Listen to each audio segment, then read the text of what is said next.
অস্বীকৃতি। এই চ্যানেলের সমস্ত গল্প, চরিত্র ও ঘটনা সম্পূর্ণ কল্পনাভিত্তিক।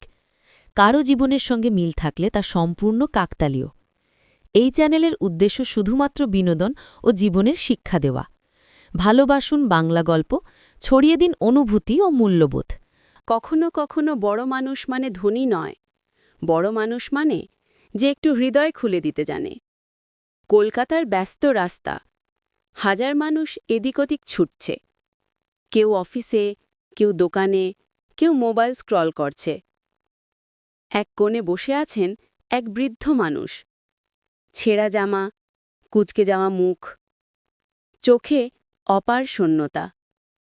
তার নাম করিম চাচা, বয়স প্রায় ৭৫। হাতে একটা পুরানো অ্যালুমিনিয়ামের বাটি, যাতে পড়ে আছে দুটো মুদ্রা আর এক ফোঁটা আশার আলো। ৩ দিন ধরে তিনি কিছু খাননি, কিন্তু তবুও মুখে হাসি, কারণ হয়তো আশা এখনো মরে যায়নি। করিম চাচার অতীত। একসময় করিম চাচা ছিলেন একজন রিকশা চালক। পুরো পাড়া চিনত তাকে। করিম ভাই হাসি খুশি মানুষ। বিয়ে হয়েছিল তরুণ বয়সে। স্ত্রী মারা যান সন্তান জন্মের আগেই। তারপর থেকে করিম চাচা একা। দিনে রিকশা চালিয়ে খেতেন, রাতে মসজিদের পাশে ঘুমাতেন। সময় কেটে যায়, বয়স বাড়ে, শরীর দুর্বল হয়। রিকশা টানার শক্তি আর নেই। তাই বসে থাকেন ফুটপাতের এক কোণে, হাত বাড়ান, কিন্তু কেউ আর তাকায় না।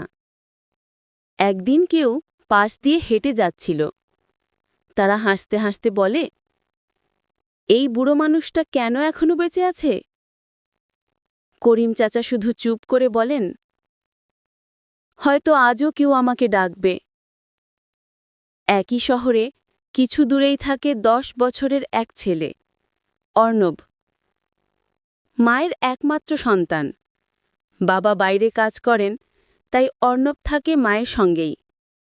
ছেলেটি চঞ্চল, দুষ্টু, চকলেট আর খেলনা পছন্দ করে খুব। কিন্তু আজকের দিনটা একটু আলাদা। মা তাকে বলেন, আজ বাইরে যেও না, আমি বাজারে যাচ্ছি। অর্ণব ঠোঁট ফোলায়, আমি একটাও চকলেট খাবো না। মা বলে, আজ টাকা নেই রে। অর্ণব রেগে গিয়ে ঘরে ঢোকে। ড্রয়ারের মধ্যে মায়ের পার্স দেখে, ভেতরে ৫০ টাকার একটা নোট। সে চুপি চুপি নিয়ে নেয়। মনে মনে ভাবে, এই টাকায় চকলেট কিনে খাবো, মা তো জানবে না।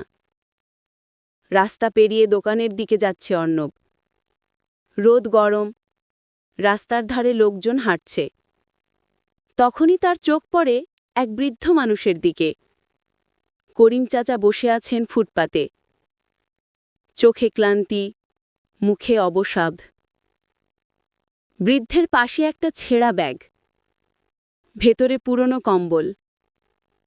অর্ণব তাকিয়ে থাকে। হঠাৎ সে শুনতে পায়, করিম চাচা ধীরে বলছেন, ৩ দিন হলো কিছু খাইনি। অর্ণব থেমে যায়। তার ছোট্ট হাতে চকলেটের লোভ আর এক বৃদ্ধের ক্ষুধা, দুয়ের লড়াই শুরু হয়। সে নিজের মুঠো শক্ত করে, চোখ নামিয়ে ভাবে, আমি চকলেট খাবো নাকি চাচাকে সাহায্য করব। অর্ণব হঠাৎই দৌড়ে যায় পাশের হোটেলে। দোকানদার অবাক, কি লাগবে বাবু? অর্ণব বলে, ১ প্যাকেট ভাত, ডাল আর ১ বোতল পানি দিন। দোকানদার হাসে, নিজের জন্য? অর্ণব মাথা নাড়ে, না, ওই দাদুর জন্য। সে খাবার নিয়ে করিম চাচার সামনে গিয়ে বসে। চাচা, আপনি খেয়ে নিন। করিম চাচা অবাক, তুই কে রে? অর্ণব। বৃদ্ধের চোখে জল। বাবা তোকে সুখ দিক, ৩ দিন পর কেউ কথা বলল আমার সঙ্গে।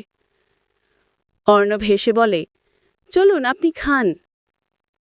বাড়িতে ফিরে আসে অর্ণব। মা ইতিমধ্যে জেনে ফেলেছেন যে টাকা নেই। তিনি রাগে বলেন, অর্ণব, তুই আমার পার্স থেকে টাকা নিয়েছিস? অর্ণব চুপ করে, চোখ ভিজে গেছে।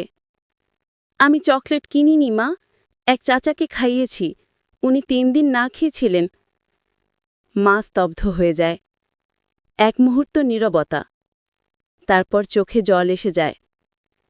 সে অর্ণবকে জড়িয়ে ধরে বলে, তুই আজ আমাকে লজ্জা দিলি আর গর্বও দিলে।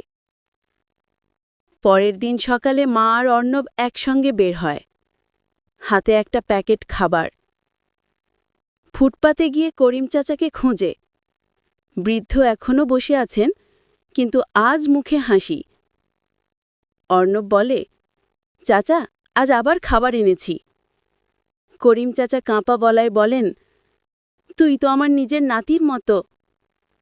মা এসে বলে, চাচা, আজ থেকে আপনি একা নন, আমরা আছি। অর্ণব প্রতিদিন স্কুল থেকে ফিরে করিম চাচার কাছে যায়, চা দেয়, গল্প করে। বৃদ্ধ হাসতে শেখে আবার। একদিন করিম চাচা বলে, তুই বড় হয়ে কি হতে চাস বাবা? অর্ণব হেসে বলে, তোমার মতো ভালো মানুষ হতে চাই। বৃদ্ধের চোখে জল। তিনি বলেন, তুই তো আজ বড় হয়ে গেছিস বাবা। শীতের এক সকালে করিম চাচার জেগে উঠলেন না। বৃদ্ধটি চুপচাপ ঘুমিয়ে পড়েছেন, চিরদিনের জন্য। পাশে রাখা আছে অর্ণবের দেওয়া এক টুকরো চকলেট আর ভাতের প্যাকেট। অর্ণব অনেক কাঁদে। মা তাকে বুকে জড়িয়ে ধরে বলেন, তুই ওনাকে শেষ দিনগুলোতে সুখী করেছিলি। এটি মানুষের সবচেয়ে বড় কাজ। অর্ণব এখন বড় হয়েছে। প্রতি বছর করিম চাচার স্মৃতিতে সে ফুটপাতে খাবার বিতরণ করে। দেয়াল লিখে রাখে, এক টুকরো রুটি, এক ফোঁটা ভালোবাসা, কারোর জীবনে আশীর্বাদ হতে পারে। মানবতা শেখানো যায় না, শুধু দেখানো যায়। অর্ণব শিখেছিল, মানুষের মুখে হাসি ফোটানোই আসল ধর্ম।